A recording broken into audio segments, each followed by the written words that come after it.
I've got the privilege of being translated by Komal today, so that should be a lot of fun. ये मेरा सौभाग्य है कि आज यहाँ पे खड़े रह के मुझे मेरे पति आइजैक को उनका अनुवाद करने का मौका मिला है। And I just want to say for me, it's such a privilege to be here, and thank you for giving me this opportunity. ये हमारा सौभाग्य है कि आज सुबह हम यहाँ पे खड़े हैं और ये मौका हमको मिला है। So we are going to continue today in the book of Acts, looking at the new people of God. हम प्रेरितों की किताब अध्याय 8 को आगे बढ़ाते हुए परमेश्वर के नए लोगों की ओर देखेंगे। Before we do that, let's just start off in prayer. Yeah. ये करने से पहले हम प्रार्थना के साथ शुरुआत करते हैं। पिता परमेश्वर, आज के दिन के लिए धन्यवाद। हम आपकी उपस्थिति को हमारे बीच में मांगते हैं परमेश्वर। हम मांगते हैं कि आपकी पवित्र आत्मा आइजैक पर आए और उनके मुंह से हर एक चीज, हर एक शब्द जो निकले वो आपके हृदय से आए, वो आपकी वाणी हो परमेश्वर। और हम मांगते हैं कि आपकी पवित्र आत्मा हमारे ऊपर भी रहे और हमारे हृदय को खोले और हमारा हृदय वो अच्छी मिट्टी की तरह हो जो आपके वचन को सोखे और आपके वचन हमारे हृदय में फल लाए, हमारे जीवनों में फल लाए। हमारे कानों को खोले, हमारे दिमागों को खोले, ताकि हम आपके वचनों को सुने, समझे और हमारे जीवन में बदलाव लाए। ये हम आपसे मांगते हैं यीशु मसीह के नाम से, आमीन। So we are going to pick up in Acts, and we're going to be looking at Acts chapter 8. हम प्रेरितों की किताब अध्याय 8 को देखेंगे। Okay, and it should come up on the screen. और वचन आएगा स्क्रीन पर। I'll just read it out for us in English, and then Nane will read it out for us in Hindi. And Saul approved of his execution, and there arose on that day a great persecution against the church in Jerusalem. And they were all scattered throughout the regions of Judea and Samaria, except the apostles. Devout men buried Stephen and made great lamentation over him. But Saul was ravaging the church and entering house after house. He dragged off men and women and committed them to prison. Now those who were scattered went about preaching the word. Philip went down to the city of Samaria and proclaimed to them the Christ. And the crowds with one accord paid attention to what was being said by Philip when they heard him and saw the signs that he did. For unclean spirits were crying out with a loud voice, came out of many who had them, and many who were paralyzed or lame were healed. So there was much joy in that city. शाऊल इस हत्या का समर्थन करता था। उसी दिन यरूशलेम में कलीसिया पर घोर अत्याचार प्रारंभ हुआ। प्रेरितों को छोड़ संघ के सब विश्वासी जन यहूदा तथा सामरी प्रदेशों में बिखर गए। श्रद्धालु लोगों ने स्तेफनोस को कब्र में रखा और उसके लिए बहुत विलाप किया। शाऊल उस समय कलीसिया को सता रहा था। वो घर घर में घुस जाता और स्त्री पुरुषों को वहां से घसीट कर बंदी गृह में डाला करता था। जो लोग बिखर गए थे वे घूम घूम कर शुभ समाचार प्रचार करते रहे। फिलिप सामरी प्रदेश में एक नगर में गया और वहां के लोगों को मसीह का संदेश सुनाने लगा। जब लोगों ने स्वयं फिलिप की बातें सुनी और उसके द्वारा किए गए आश्चर्य कर्म देखे, तब वे एक चित हो उनके कथनों पर ध्यान देने लगे। अशुद्ध आत्माएं ऊंचे स्वर से चिल्लाती हुई बहुतों में से निकले जो उनसे ग्रस्त थे, और लकवे के अनेक रोगी तथा लंगड़े स्वस्थ हो गए। इस प्रकार उस नगर में आनंद ही आनंद छा गया। Brilliant. Thank you. And what I want to do for us today is set some context of what is happening before Acts chapter 8. हम अध्याय 8 में जो हो रहा है उससे पहले क्या हो रहा था वो हम देखेंगे, ताकि हमें एक संदर्भ मिले। So when we start off with the book of Acts, we start off with this incredible promise from Jesus that जब हम अध्याय 8 को देखते हैं, इससे पहले यीशु मसीह का हमें एक वचन मिला था, वादा मिला था। he tells the disciples to wait for the Holy Spirit, and they will be his witnesses in Jerusalem, Judea, Samaria, and the ends of the earth. यीशु अपने शिष्यों से कहते हैं कि रुको पवित्र आत्मा के लिए। जब पवित्र आत्मा आए तब तुम मेरे गवाही को, मेरे सुसमाचार को ले जाना जेरूसलम में, समरिया में और यहूदा में। And we see the Holy Spirit comes in power, and in one day more than 3,000 people are added to the church. और हम देखते हैं कि पवित्र आत्मा अपने पूरे सामर्थ्य में आती है वो ऊपरी कमरे में, और एक ही दिन में 3000 लोग विश्वास में आते हैं। Now, for me, that's exciting. 3,000 people being added to the church. और ये कितनी उत्सुक की बात है मेरे लिए, क्योंकि 3000 लोग एक ही दिन में विश्वास में आते हैं। But it doesn't stop there. It says there are signs and wonders happening on a daily basis, and every day new people are getting added to the faith. पर ये वही नहीं रुकता, बहुत सारे चिन्ह और चमत्कार होते हैं और बहुत सारे लोग कलीसिया में जुड़ते जाते हैं प्रतिदिन। It says that there is an incredibly strong community of faith that gets formed in Jerusalem. वहां पे लिखा है कि एक बहुत मजबूत गुट बन गया था विश्वासु लोगों का यरूशलेम में, And they loved each other so much that they were willing to sell their possessions for anyone who didn't have need. और ये लोग एक दूसरे से इतना प्रेम रखते थे कि वो अपना सब कुछ बेचकर उनकी मदद करते थे। Until we come to Acts chapter 7, the biggest problem the church had is who was going to look after the many widows that were being taken care of by the church. और हम देखते हैं कि जब हम 7वें अध्याय पे आते हैं तो उनकी सबसे बड़ी मुसीबत उस समय पे ये रहती है कि विधवाओं का देखभाल कलीसिया में कौन करेगा। And then we come to Acts chapter 7 and something surprising happens. Or- Stephen gets stoned and he gets stoned and killed. और 7वें अध्याय में हम ये भी देखते हैं कि स्टेफनुस को पत्थर से मार दिया जाता है।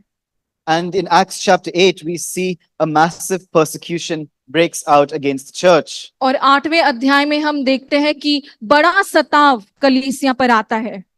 And if you didn't know the rest of the book of Acts, और अगर आपको प्रेरितों की किताब का बाकी वचन नहीं पता, you would almost think that maybe the book of Acts could end here. तो आपको शायद ऐसा लग सकता है कि प्रेरितों के काम यहीं समाप्त हो गए। Things are going well and suddenly persecution happens, people are being killed. Is that the end of the story? उनके लिए सारी चीजें बहुत अच्छे से जा रही थी और एकदम से सताव आता है और ऐसे लगता है कि सब चीज समाप्त होने वाली है, Except the kingdom of God. सिवाय परमेश्वर का राज्य। And sometimes it can feel like this in our lives on a day-to-day basis. और कभी कभी ऐसा हमारे जीवनों में भी हो सकता है प्रतिदिन। You hear an incredible call of God on your life. हम देखते हैं कि परमेश्वर का बुलावट है हमारे जीवन पर। You know, He's called you to great things and you get so excited. उन्होंने हमको बड़ी बड़ी चीजें करने के लिए बुलाया है और हम बहुत उत्सुक हो जाते हैं। You feel like things are going to change tomorrow हमको ऐसा लगता है कि चीजें बस कल ही बदलेगी and things are going really well for a while. और चीजें बहुत अच्छे से हो भी रही है कुछ समय के लिए, And then things happen which you don't expect. और फिर ऐसी चीजें होती है जिसकी आपने कल्पना भी नहीं की थी। Maybe you lose your job.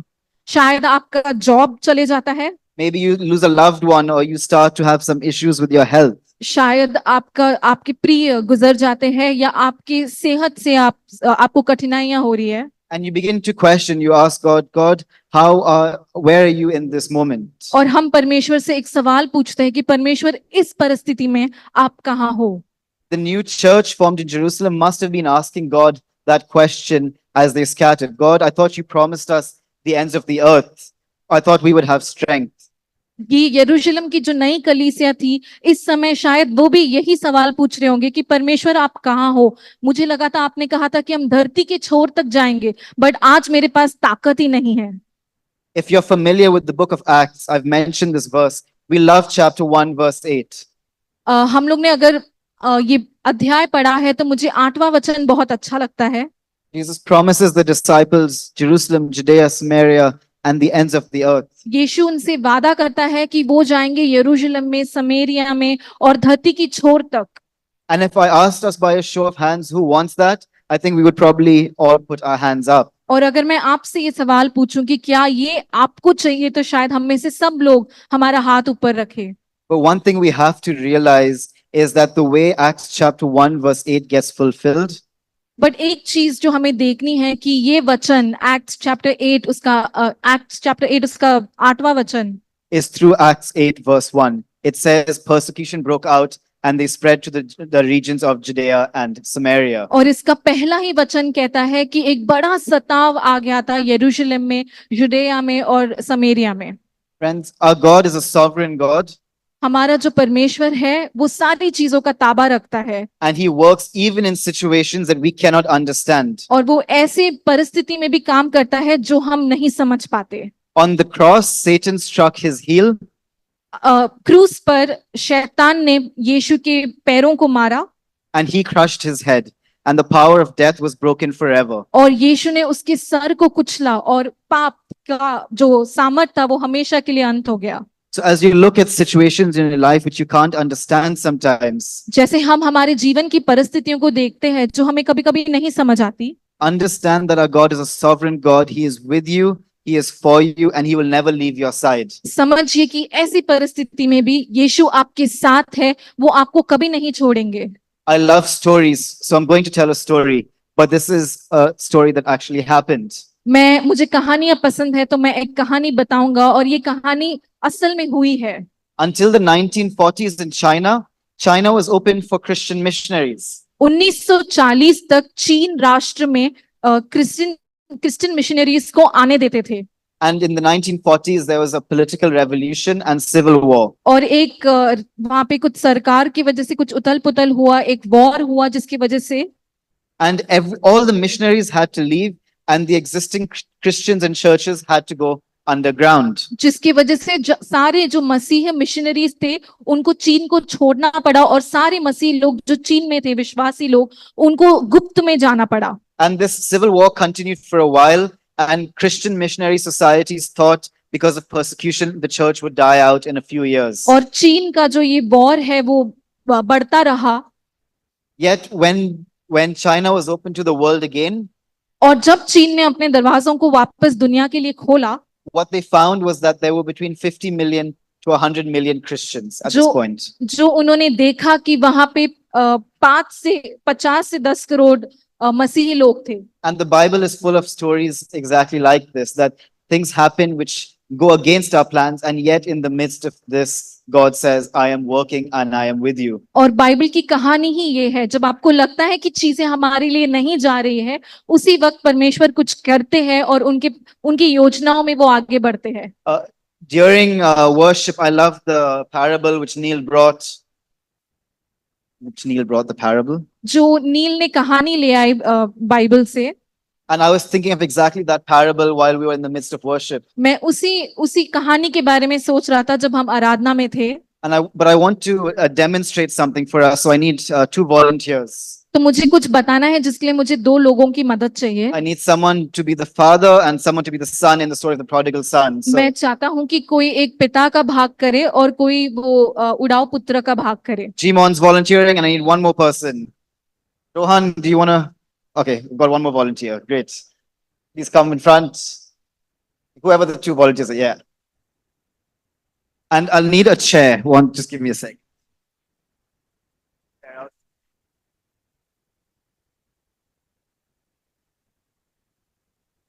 So now, who's going to pretend to be God? Jimon, do you want to be God?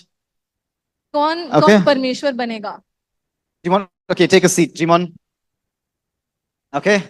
And sometimes, right, if we look at the story of the prodigal son, when the prodigal son is coming home, हम उड़ाऊ पुत्र की कहानी देखते हैं और देखते हैं कि जब उड़ाऊ पुत्र वापस अपने पिता के पास आता है घर, it can feel like the father is like Jimon, just sitting there, looking at the son, saying, I knew this was going to happen. और ऐसा लगता है कि जो पिता है वो बिल्कुल जीमोन की तरह दिखता है, जो बैठा है वहां पे और उनको पता है कि हाँ ये होने ही वाला था एक दिन। So as the son is walking home to the father, you could walk towards Jimon. और जैसे ही वो उड़ाऊ पुत्र अपने पिता के पास चलते आ रहा है, Sometimes it feels like God is just wagging his finger at us, saying, I knew this was going to happen. कभी कभी हमें ऐसा लग सकता है कि यीशु परमेश्वर हमारी ओर देख के कहते हैं मुझे पता था ऐसे होने वाला है। But what do we see in the story of the prodigal son? लेकिन हम क्या देखते हैं इस स्टोरी में?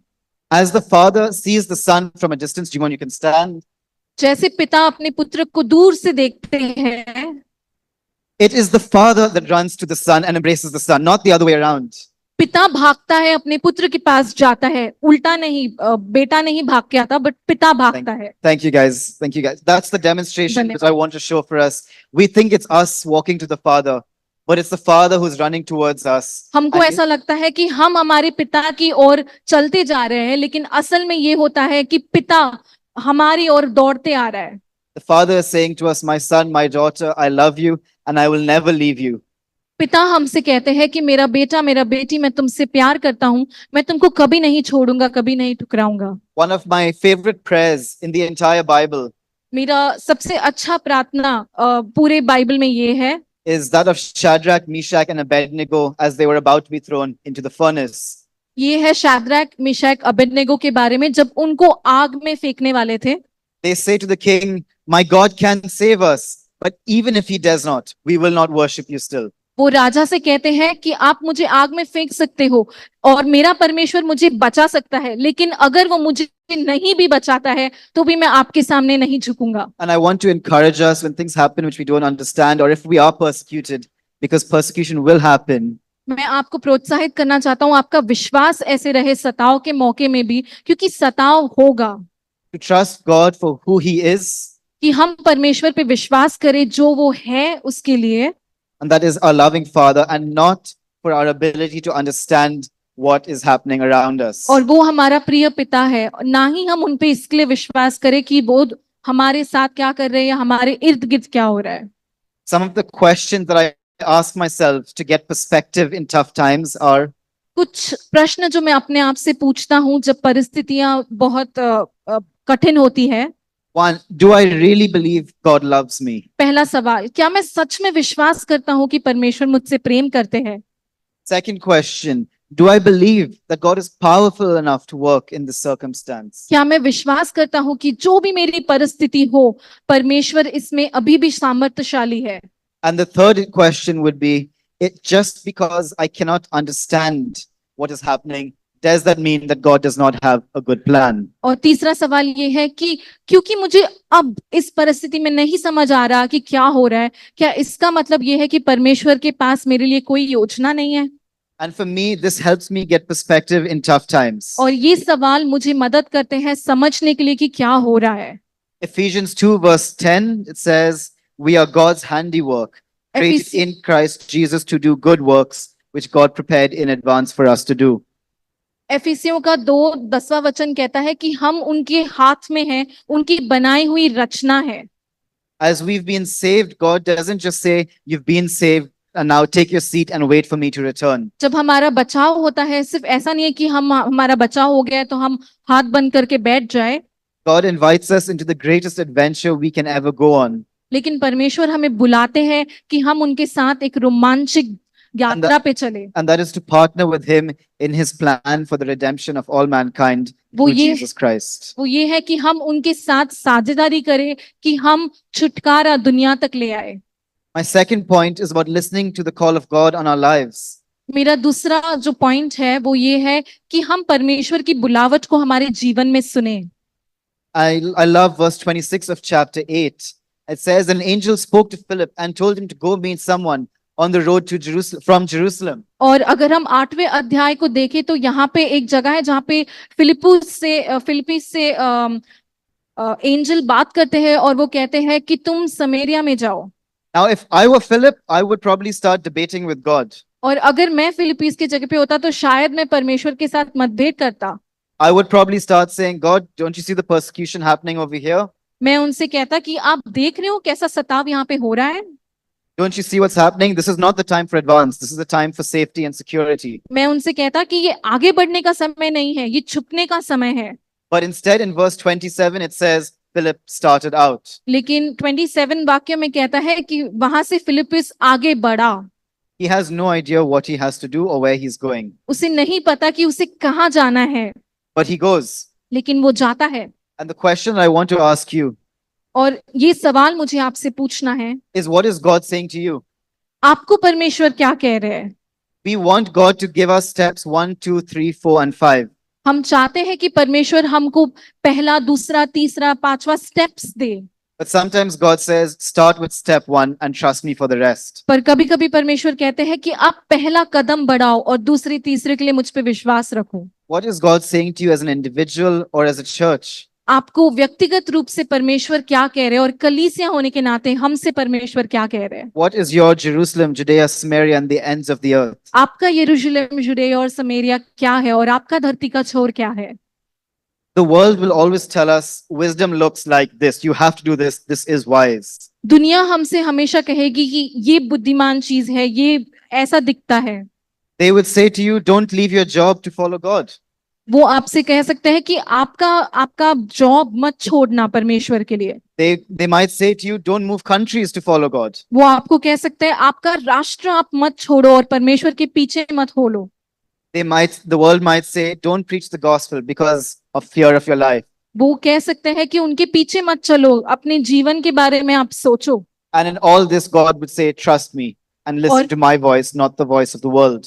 और इस पूरे दौर में परमेश्वर आपसे कहेंगे कि मुझ पे विश्वास रखो और दुनिया की मत सुनो। When I joined my company, जब मैंने अपने कंपनी को ज्वाइन किया, I remember I had a trainer who told me, we need to lie to a client and tell them this. मेरा एक ट्रेनर था जिसने मुझसे कहा था कि आप हमारे क्लाइंट से झूठ बोलना। And I remember telling him, no, I'm a Christian. I won't do this. I won't lie to you. I won't lie to this person. और And मैंने he told me he was going to complain to his boss about me. और मैंने मेरे trainer से कहा था कि नहीं, मैं मसीही हूँ, मैं झूठ नहीं बोल सकता। तो मेरे ट्रेनर ने कहा था कि मैं फिर तुम्हारा कंप्लेन करूंगा हमारे बॉस से। And I remember having to get on a call with the owner of the company, and he asked me, I heard you're not willing to lie to the client. और जो company के owner थे उन्होंने मुझसे कहा कि मैंने सुना कि आप क्लाइंट को झूठ नहीं बोल रहे। And I remember telling him, I said, yes, I'm a Christian. I won't do that. और मुझे याद है मैंने उनसे कहा था कि हाँ, मैं झूठ नहीं बोलूंगा क्योंकि मैं मसीही हूँ। And he says to me, well done, teach your trainer something as well. और मेरे कंपनी के बॉस ने मुझसे कहा, बढ़िया, अब आपके ट्रेनर को भी ये सिखाओ। The wisdom of the world might say, listen to what your trainer says. दुनिया की जो ज्ञान है वो आपको कहेगा कि आपका जो ट्रेनर बोल रहा है आप उसको सुनो। And yet God would say, there is a different way. There is my way.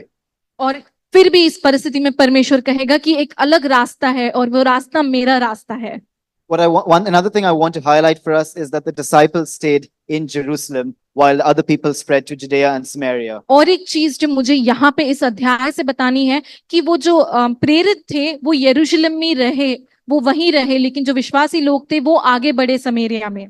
For some of us, the right call is to leave and to go. And for some of us, the right thing is to stay right where we are and be fruitful. तो कुछ कुछ चीजों के लिए सही चीज या उनका बुलावट ये हो सकता है कि वो अब जहां वो है वहां से वो आगे बढ़े, वो छोड़ के आगे बढ़े। और कुछ कुछ चीजों के लिए रह सकता है, कुछ कुछ लोगों के लिए, कि वो जहां है वो वहीं रहे। But the most important question comes back to, what is God saying to you? पर सबसे जरूरी सवाल ये है कि परमेश्वर आपसे क्या कह रहे हैं कि आप क्या करो। I'm not saying we shouldn't use our wisdom. God has given us wisdom for a reason. मैं ये नहीं कह रहा कि आप आपका ज्ञान छोड़ दो, क्योंकि परमेश्वर ने ही आपको ये ज्ञान दिया है। But I am also saying that 1 Corinthians 3:18 says, let no one deceive himself. और If- वचन कहता है कि कोई अपने आप को मूर्ख ना बनाए। Let no one deceive himself. If anyone among you thinks he is wise in this age, let him be a fool that he may become wise. For the wisdom of this world is folly with God. धन्य भाई। Anibhai, could you read that out for us, please? It's 1 Corinthians 3:18.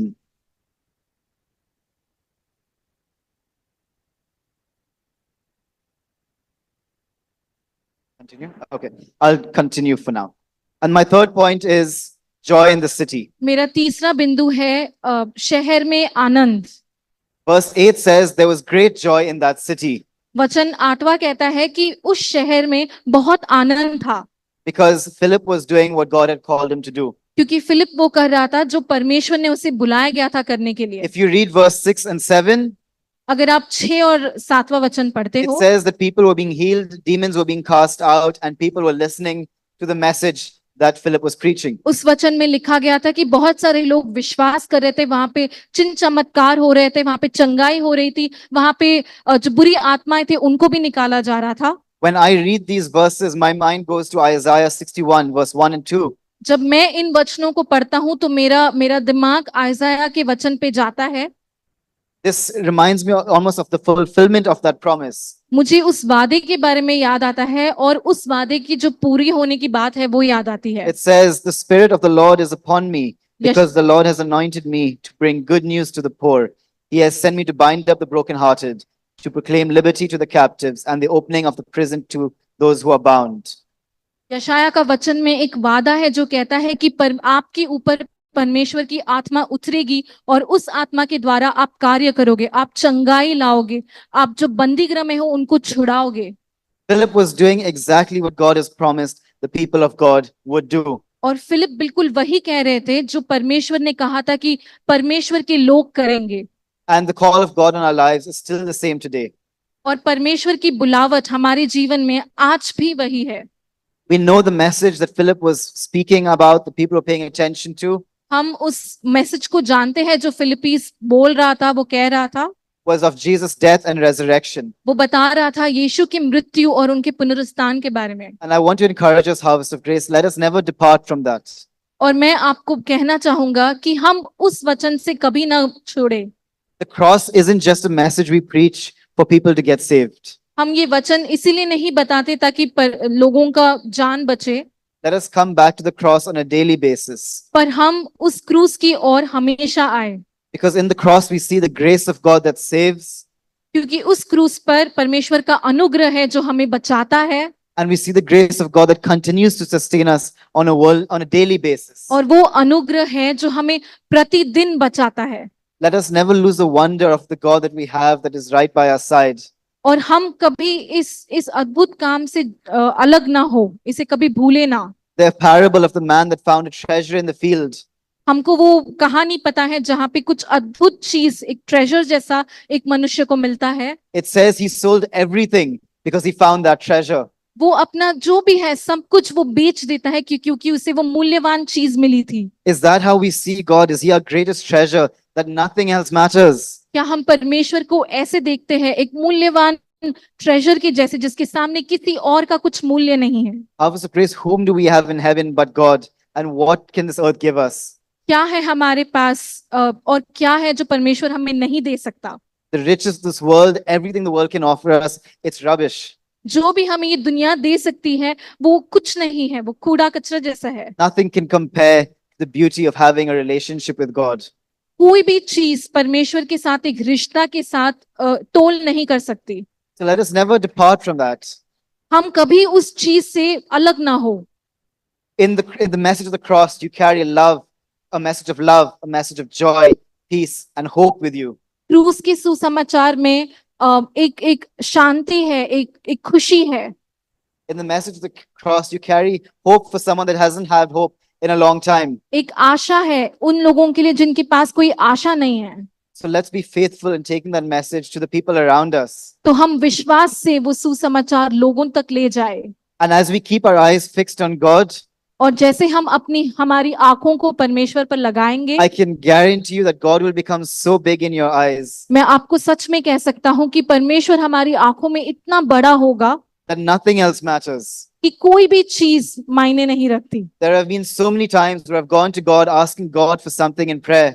मैं ऐसा कितनी बार हुआ है कि मैं परमेश्वर के साथ प्रार्थना में जाता हूँ, कुछ मांगता हूँ उनसे, And as I go into prayer, I end up spending time in worship. और मैं जब प्रार्थना करने जाता हूँ मैं आराधना करने लग जाता हूँ। And as I worship, God becomes so big in my eyes that the problem just seems so insignificant. और जब मैं उनकी आराधना करता हूँ तो वो इतने बड़े हो जाते हैं कि कोई भी परेशानी, कोई भी परिस्थिति मेरे जीवन में है वो छोटी लगने लग जाती है। So let us keep our eyes fixed firmly on God and let us run after Him with our everything. तो हम हमारी आंखों को यीशु पे रखें और उनके पीछे ही चले।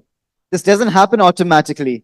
ये एकदम से नहीं हो जाता। It happens as we pursue God on a daily basis. ये तब होता है जब हम प्रतिदिन परमेश्वर के पीछे चलते हैं। And as we do, what happens is that our hearts overflow with joy. और जब हम ऐसा करते हैं तो हमारे हृदय में खुशी आती है। And from that overflow of joy, और इस खुशी के साथ we go to the world around us and we say, have you heard about my Jesus? हम हमारे आसपास के लोगों के पास जाते हैं, हम धरती के छोर तक जाते हैं और कहते हैं कि क्या आपने यीशु के बारे में सुना है?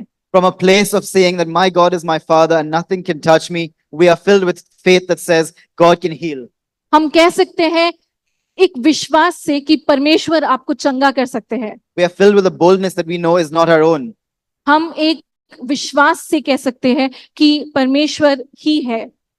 From that place of worship, we can say to the demons, leave this person, you belong here no longer, and God will say to the demons, be moved. आराधना की जगह से हम कह सकते हैं उन आत्माओं को कि इस शरीर से निकल जाओ और वो चले जाएंगे। And as we do that, we will see our city transformed. और जैसे हम ये करेंगे हम देखेंगे कि हमारा शहर परिवर्तित हो रहा है। And my prayer is that it would be said of Mumbai that Mumbai was a city that was filled with joy because the kingdom of God advanced. और मेरी प्रार्थना ये है कि मुंबई शहर भी इस शहर की तरह आनंदित रहे। So friends, let us do that. Let us spend time worshiping and adoring our God. तो हम हमारा समय बिताए परमेश्वर की आराधना करने में। Let us surrender our entire lives to God and say, Lord, my life is not my own. हम अपने जीवन को उनके हाथ में दे दे और कहे कि मेरा जीवन मेरा नहीं है। I refuse to settle for anything less than all your purposes and all your plans for my life. आपकी योजना के अलावा मुझे और किसी चीज का चाहत नहीं है। God, would you give me the faith to believe the things that I don't have the faith to believe for? मुझे उन चीजों के लिए विश्वास दो जिन चीजों के लिए मेरे पास विश्वास नहीं है। Would you give me the boldness? I may feel weak, I may feel like a coward, but I know in you there is great boldness. So Lord, empower me with boldness. शायद मुझे कमजोरी महसूस हो रही है, but इस कमजोरी में परमेश्वर आप मुझे ताकत देना, ढाढ़स देना ताकि मैं आगे बढ़ूं। I pray that as I speak, something stirs in our hearts that says, Lord, I want you. मैं प्रार्थना करता हूं कि जैसे मैं ये कह रहा हूं आपके दिल में कुछ हो और आपसे वो कहे कि परमेश्वर मैं आपके लिए आगे बढ़ना चाहता हूं। The prayer of my heart is that when I get to heaven, God says to me, well done, good and faithful servant. मेरी प्रार्थना ये है कि जब मैं स्वर्ग जाऊं और परमेश्वर से मुलाकात करूं तो मैं सुनूं उन्हें कहते हुए कि बहुत अच्छा किया तुमने विश्वासु सेवक। And I want to live every day as such. I want to live every day as a faithful servant. और मैं चाहता हूं कि मैं वैसे जीऊं हर एक दिन विश्वासु सेवक जैसे। What does that look like for you? ये आपके लिए क्या दिखता है? That's the question I want us to ask. ये मुझे आपसे प्रश्न पूछना है। That's the end of my preach for today. ये मेरे प्रचार का समाप्त है आज के दिन के लिए। But I want to encourage you, take this home with you and go before God. ये आप ले जाइए परमेश्वर के सामने। Because it's easy to hear a preach and say, thank you very much, goodbye. एक प्रचार सुन के बहुत अच्छा लगता है कभी कभी, But as we practice the words that we have heard, लेकिन जब हमने जो सुना है हम उसको रोज के जीवन में करते हैं, I can guarantee we will see amazing fruitfulness. मैं आपको कह सकता हूँ गारंटी के साथ कि आप आपके जीवन में फलवंता देखोगे। Because we serve a faithful God. Because we serve a faithful God. क्योंकि हम एक विश्वासु परमेश्वर की सेवा करते हैं।